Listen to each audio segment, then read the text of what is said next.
Olá, queridos alunos e alunas! Sejam todos bem-vindos à terceira aula da disciplina de Introdução à Informática. Eu sou a professora Monique Cândido e aí está o meu e-mail para contato, moniquecandido2014@gmail.com. Vamos agora finalizar essa disciplina falando sobre a história da internet. Falaremos nesta terceira aula sobre o que é a internet, sobre a ARPA e DARPA, sobre a ARPANET, sobre NCP, Internet, Ethernet, TCP/IP, FTP, DNS, URL, HTTP, HTML, www e, para finalizar, sobre os navegadores.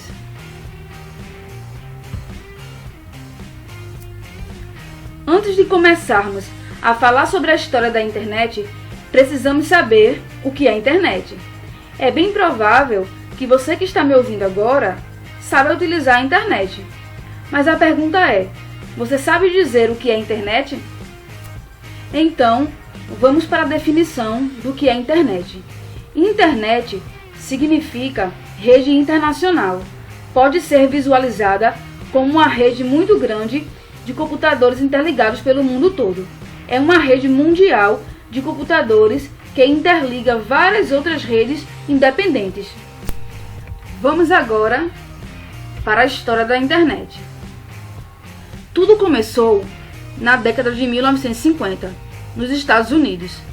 Era a época da Guerra Fria, o confronto ideológico e científico entre os norte-americanos e a União Soviética. Para tentar obter vantagens na guerra, o presidente dos Estados Unidos cria em 58 a ARPA, que é a Agência de Projetos de Pesquisas Avançadas. Anos depois, ela ganhou um D, de Defesa, e virou a DARPA, a Agência de Projetos de Pesquisas Avançadas de Defesa. A agência colaborava com acadêmicos e industriais para desenvolver tecnologias em vários setores, não só o militar. Vamos falar agora sobre a ARPANET. Em fevereiro de 1966, a rede da ARPA, ou ARPANET, começa a ser discutida.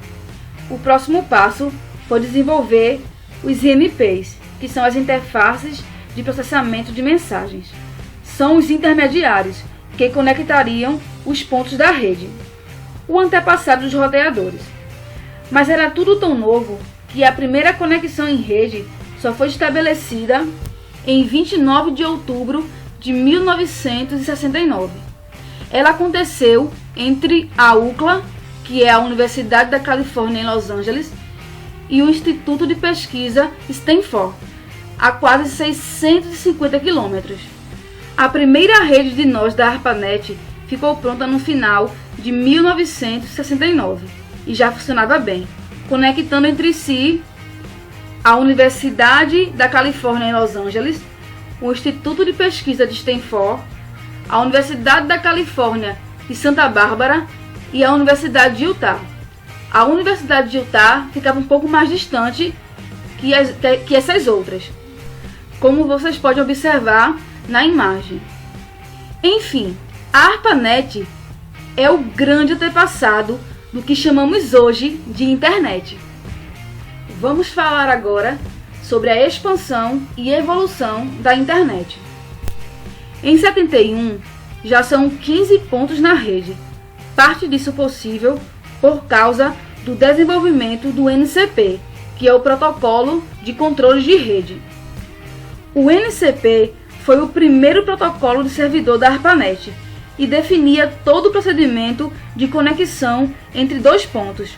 Foi ele que permitiu uma interação mais complexa, como troca de arquivos e uso remoto de máquinas distantes. A partir de então, começa o pensamento de que o mundo precisava de uma rede de arquitetura aberta. Faz todo sentido, porque senão a gente só teria vários pequenos clubinhos conectados, mas não entre si, e cada um com suas arquiteturas e protocolos diferentes. Esse processo de interconectar redes, ou nets, foi abreviado para Internet, e é dessa palavra que derivou o que chamamos hoje de internet.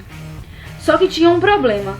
O protocolo NCP era insuficiente para essa troca aberta de pacotes em diferentes redes.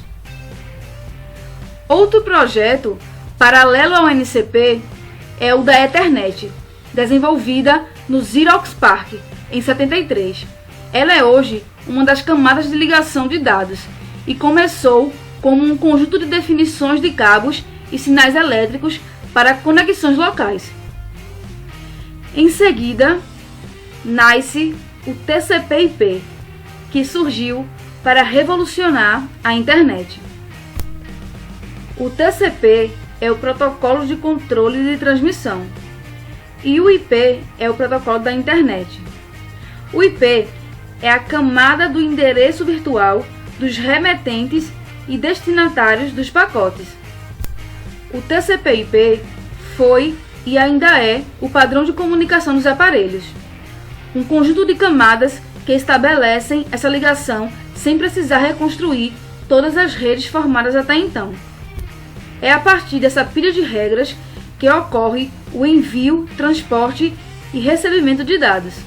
Em 1º de janeiro de 1983, a ARPANET oficialmente muda o protocolo do NCP para o TCP/IP, que se tornou um marco na internet.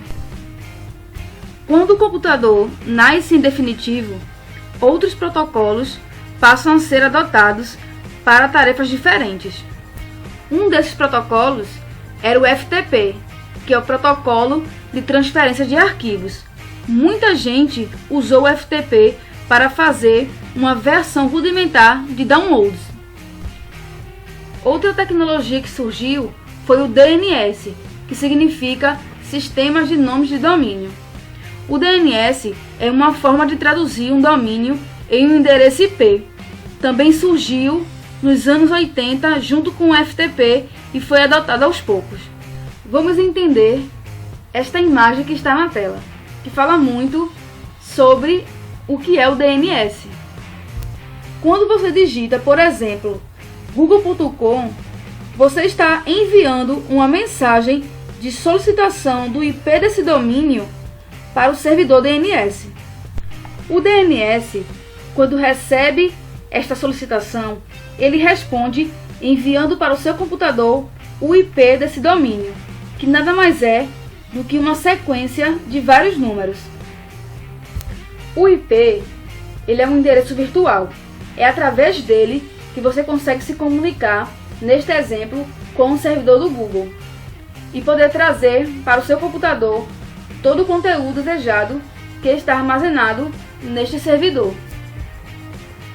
Em 1990, surgiram mais 3 avanços: as URLs, o HTTP e o HTML. A URL é um localizador padrão de recursos. São endereços únicos para identificar a fonte de páginas na web. A URL é como se fosse o endereço de um site, por exemplo. Como vocês podem observar na imagem, o HTTP é um protocolo, o www é o subdomínio e o google.com é o domínio. E a junção de tudo isso chamamos de URL. O HTTP é o protocolo de transferência de hipertexto. Hipertexto se refere a textos, imagens, som, ou seja, qualquer tipo de conteúdo multimídia. A comunicação entre cliente e servidor se dá através desse protocolo. O HTML é uma linguagem de marcação de hipertexto, que é a formatação escolhida para a disposição de conteúdos de hipertexto na web. Na primeira imagem, nós temos uma estrutura básica de um código escrito em HTML, no simples bloco de notas. E na segunda imagem, o conteúdo exposto em um navegador. Isso representa aquilo que chamamos de HTML. E depois de todos esses avanços da tecnologia, nasce o WWW, a World Wide Web, a rede mundial de computadores. Vamos agora falar sobre os navegadores. Com o advento da internet, ampliou-se o campo da informação. E para utilizarmos todos os recursos disponíveis na web, é necessário um software que possibilite a busca por elas. E é aí que entram os navegadores. Também conhecido como browser, o navegador é um dos principais softwares de um computador. O Mosaic foi o primeiro navegador com informações gráficas e não apenas em texto. Foi o primeiro navegador a rodar no Windows, fator determinante para a abertura da web para o público em geral. Depois, ele evoluiu para o Netscape Navigator. O Netscape trouxe todas as características que um browser moderno oferece nos dias de hoje, como, por exemplo, a navegação por abas, o bloqueio de pop-ups, suporte a cookies e histórico de visitas. Ele reinou absoluto durante anos. Logo depois, surgiram os navegadores atuais, como o Internet Explorer, o Mozilla Firefox, o Google Chrome, o Safari e o Opera. Com isso, chegamos ao fim da nossa terceira aula e se vocês tiverem alguma dúvida, é só deixar aqui abaixo nos comentários ou enviar para o meu e-mail, que assim que possível estarei respondendo a sua dúvida.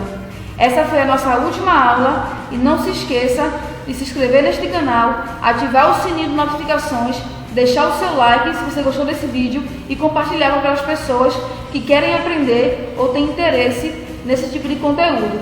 Obrigado por ter assistido todos os vídeos, espero ter contribuído para o aprendizado de cada um de vocês e um grande abraço a todos!